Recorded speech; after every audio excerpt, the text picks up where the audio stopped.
మొత్తం బడ్జెట్ లో తెలంగాణ అనే పదాన్ని నిషేధించిండ్రు. తెలంగాణ అనే పదాన్ని కూడా పలకడానికి కేంద్ర ప్రభుత్వము ఇష్టపడడం లేదు.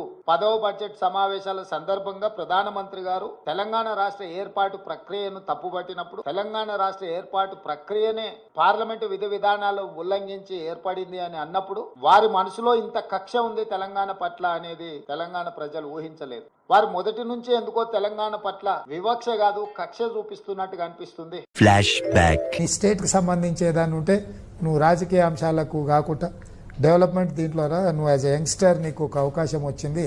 నేను కూడా 49 ఏళ్ళకు ముఖ్యమంత్రి అయిన ఉత్తరప్రదేశ్ కి, నీకు కూడా అట్లా యంగ్ ఏజ్ లో ఒక అవకాశం వచ్చింది. స్టేట్ డెవలప్ చేసుకో, ఏం కావాలన్నా మేము సపోర్ట్ చేస్తామని రాజ్నాథ్ సింగ్ గారు చెప్పింది. అయిందా ప్రతిదానికి ఓవర్ ఎక్స్ప్రెషన్. మరే బడే బాయ్ ఇప్పుడు మరే బడే బాయ్ ఏ అంటే నోరు పడిపోయిందా?